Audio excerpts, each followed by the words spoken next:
Ada beberapa hal yang didoktrinkan ke kita sejak sekolah. Ironisnya, hal-hal tadi justru ada yang bikin kita jadi lemah. Dan mindset lemah ini terbawa terus sampai kita gede. Kita bahas ya bro, karena lo udah tahu, pastiin adik-adik or anak-anak lo besok gak terdoktrin konsep yang sama. Nomor 1, sekolah itu nomor 1. Sering kan lo dengar kalimat harus menomorsatukan sekolah dibanding aktivitas lain. Padahal sekolah itu cuma satu dari sekian banyak tempat lo bisa belajar. Gara-gara konsep ini, kita jadi ngerasa kalau pencapaian terbesar itu adalah kalau kita bisa perform bagus di sekolah. Nggak mikir ada hal-hal lain yang jauh lebih hebat yang bisa dikerjain di luar sekolah. Kalau ada pun, jadi malas ngelakuinnya karena takut ngeganggu sekolah. Dan yang lebih parah, kita jadi didoktrin untuk terbiasa datang pagi, pulang sore, seharian duduk di belakang meja, ngikutin instruksi dari orang lain. Jadinya ketika kita gede, kita ngerasa jenjang karir yang paling aman itu ya kayak sekolah. Datang pagi, pulang sore, duduk di belakang meja.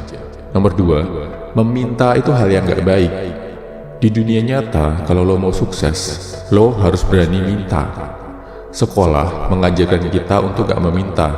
Meminta dianggap perbuatan lemah, perbuatan memalukan. Padahal, meminta itu nunjukin kalau lo ngerti apa yang lo mau, dan lo berjuang untuk mendapatkannya. Coba lihat perusahaan-perusahaan dan pebisnis tersukses di dunia. Mereka adalah yang bisa minta modal besar dari investor, yang bisa meminta rekan bisnis buat jalin kerjasama. So, next time lo mau minta sesuatu ke siapapun, gak usah malu bro, gak usah mikir takut ditolak. Ditolak itu biasa, gak ada ruginya. Kalau permintaan lo diterima, jackpot bro. Nomor 3, kemampuan menghafal dan menyelesaikan soal adalah hal terpenting.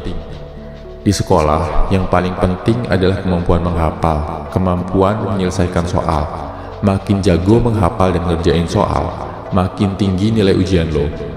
Dan kesuksesan di sekolah dilihat dari nilai ujian. Di dunia nyata, kemampuan otak itu bukan hal yang paling penting bro. Banyak hal lain yang terbukti jauh lebih krusial.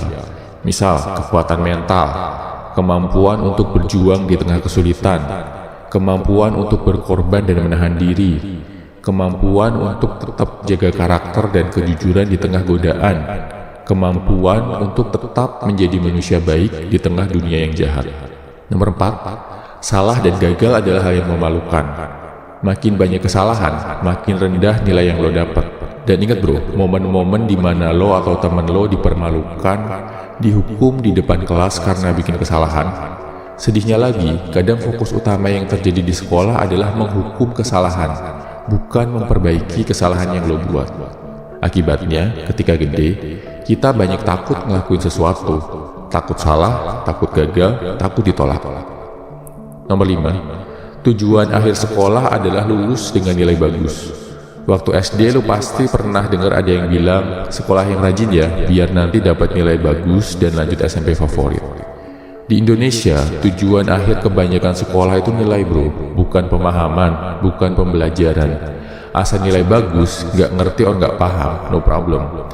Karena mendewa-dewakan nilai, akhirnya banyak yang menghalalkan segala cara buat dapetin nilai bagus. Ada yang nyontek, ada yang nyogok, bahkan ada sekolah yang bagi-bagi bocoran biar siswanya lulus. Hal ini nih yang bikin banyak orang di Indonesia nggak bisa bahasa Inggris.